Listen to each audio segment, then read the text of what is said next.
नमस्कार, स्वागत है आप सभी का सिलसिला बाजारों का मैं हूं आपके साथ अखिलेश राठी और आज हम चर्चा करने जा रहे हैं एग्री और नॉन एग्री कम्युनिटीज के बारे में।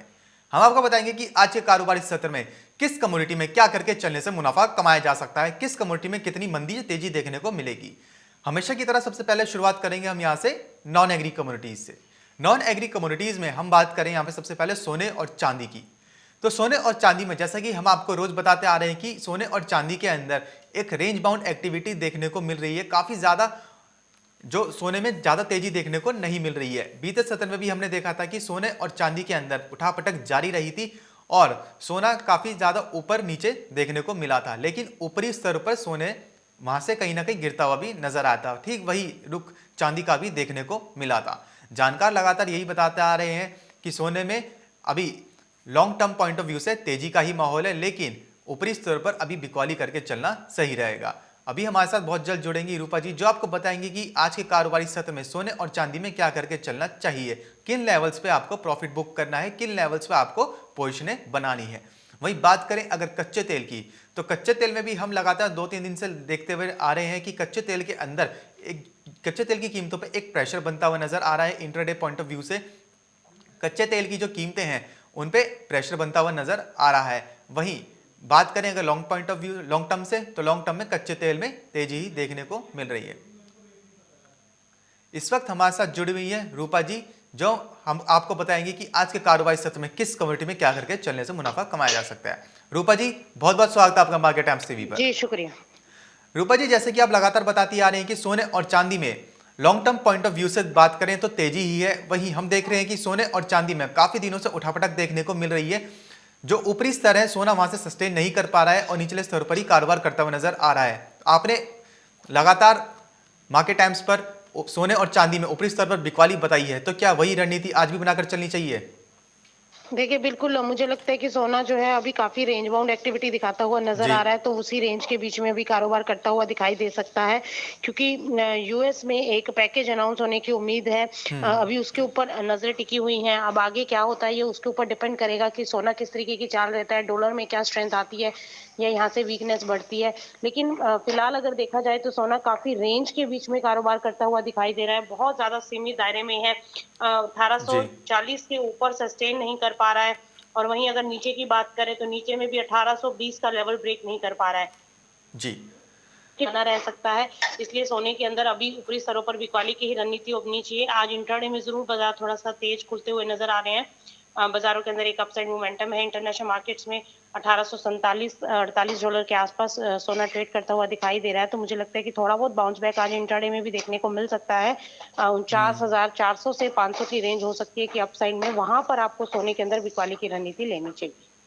जी रूपा जी, जैसे कि सोने में अभी नीचे लेवल्स देखने को मिल रहे हैं, तो क्या ये माना जाए कि जो लेवल्स देखने को मिल रही है लॉन्ग टर्म में पोजीशन बनाने के लिए अच्छे हैं? देखिए बिल्कुल, मैंने पहले भी बोला था कि long term point of view से सोने के अंदर बाइंग की ही रणनीति जी। अपनानी चाहिए। इन लेवल्स के ऊपर बाय करके चल सकते हैं। थोड़ा बहुत यहाँ से डिप और एक्सपेक्टेड था कि 47 से लेकर 46 मैक्सिमम डाउनसाइड हो सकता है कि सोने के अंदर देखने को मिले। लेकिन अभी जिस तरीके का सिनेरियो बनता नजर आ रहा है, तो हो सकता है कि बाजार यहाँ पर कंसोलिडेट होता हुआ दिखाई दे। जी। लेकिन आने वाले टाइम में मुझे लगता है कि थोड़ा गिरावट आ सकती है, और उसके बाद जो है वहां से एक बार तेजी का रुझान बनता हुआ दिखाई दे सकता है। जी। वहीं रूपा जी, अगर कच्चे तेल की बात करें तो कच्चे तेल की कीमतों में हमें लगातार ये जो कारोबारी सप्ताह रहा है कच्चे तेल में, हम देख रहे हैं कि कच्चे तेल की कीमतों पर लगातार एक प्रेशर बनता हुआ नजर आ रहा है। तो वहां से अब कच्चे तेल में क्या रणनीति बनाकर चलना सही रहेगा? देखिए कच्चे तेल में अखिलेश, मैंने कल भी बोला था कि 50 डॉलर तक नीचे लुढ़क सकता है, जी। और एक बार 50 डॉलर के आसपास बाजार जो है वो कंसोलिडेट होते हुए दिखाई दे सकते हैं। तो अभी इंट्राडे प्रोस्पेक्टिव से भी मार्केट जो है मुझे लगता है कि एक बार अगर डिप आती है तो 50 डॉलर तक आ सकती है। ओवरऑल ट्रेंड पॉजिटिव है, मुझे कच्चे तेल में गिरावट नजर नहीं आती है ज्यादा। थोड़ा बहुत करेक्शन मोड में मार्केट जा सकता है, लेकिन वहीं पर खरीदारी की ही रणनीति अपनानी चाहिए। मुझे लगता है कि कच्चा तेल आगे जो है 55 डॉलर, जो कि मैंने पहले भी लेवल बताया था कि 55 डॉलर तक ऊपर जा सकता है। अभी भी मेरा वही टारगेट रहेगा कि 55 डॉलर के लिए इसमें बाय करके चल सकते हैं। जी रूपा जी, $55 WTI का रहेगा या फिर ब्रांड का? देखिए WTI का 55 डॉलर, जो कि 53.5 के आसपास अभी चल रहा जी। है, मेरे हिसाब से 55 डॉलर WTI जा सकता है। जी। वहीं रूपा जी, अगर बात करें बेस मेटल्स की, तो बेस मेटल्स में हमने देखा कि काफी अच्छी रैली निकलती हुई नजर आई। आपने जो टारगेट्स दिए वो भी हिट होते हुए नजर आए, और कॉपर और निकल में अभी भी हम तेजी ही देख रहे हैं। तो यहाँ से अब बेस मेटल्स में क्या करके चलना सही रहेगा? देखिए बाइंग की ही रणनीति अपनानी चाहिए। मैंने कल भी बोला था कि निकल जो है 1300 के बाद $1340 का लेवल टच कर सकता है, और कल भी हमने देखा $1320-30 के आसपास ट्रेड करता हुआ दिखाई दिया था। तो आज भी मुझे लगता है कि निकल के अंदर बाउंस बैक है। कॉपर भी 600 का लेवल ब्रेक नहीं कर पा रहा है, ऊपरी जी। स्तरों पर फिर से सस्टेन होता दिखाई दे रहा है। तो मुझे लगता है कि 640 तक के लेवल्स आपको देखने को मिल सकते हैं कॉपर के अंदर, 620 से लेकर 640। और वहीं अगर निकल की बात करें तो 1340 के ऊपर अगर सस्टेन करता है तो 1360 तक की तेजी आ सकती है। जी रूपा जी, जैसे हमने देखा कि एनसीडीएक्स पर मंडे से स्टील वायदा भी शुरू हो गया है, तो अब यहां से स्टील में जो लोग स्टील में कारोबार करते हैं उनके लिए क्या राय रहेगी आपकी तरफ से? देखिए स्टील के अंदर अभी बहुत ज्यादा भी कोई वॉल्यूम्स अभी एक्सपेक्टेड नहीं है, और अभी आने वाले टाइम में एक अपसाइड मोमेंटम बन सकता है। लेकिन बहुत ज्यादा भी एक्टिविटी एक्सपेक्टेड नहीं जी। है। मुझे लगता है कि अभी सीमित दायरे में बाजार अपसाइड में ट्रेड कर सकता है। जी वही रूपा जी, नॉन एग्री कमोडिटीज में ऐसी कौन सी कमोडिटीज रहेंगी जो सबसे ज्यादा मुनाफे का सौदा साबित हो सकती हैं? देखिए नॉन कमोडिटीज में अगर बात करें तो मुझे लगता है कि क्रूड के अंदर ही बाइंग की पोजीशन लेनी चाहिए। क्रूड ही अब यहाँ से $55 के लेवल टच करता हुआ जी। नजर आ सकता है, और मुझे लगता है कि जल्द ही भारतीय बाजारों में भी हम क्रूड के अंदर 100 से 150 रुपए की तेजी देख सकते हैं। जी तो जैसे कि रूपा जी ने बताया कि नॉन एग्री कमोडिटीज के अंदर, क्रूड के अंदर, डब्ल्यूटीआई के अंदर बाइंग पोजीशन बनाई जा सकती है, निचले स्तर पर खरीदारी करके चला जा सकता है।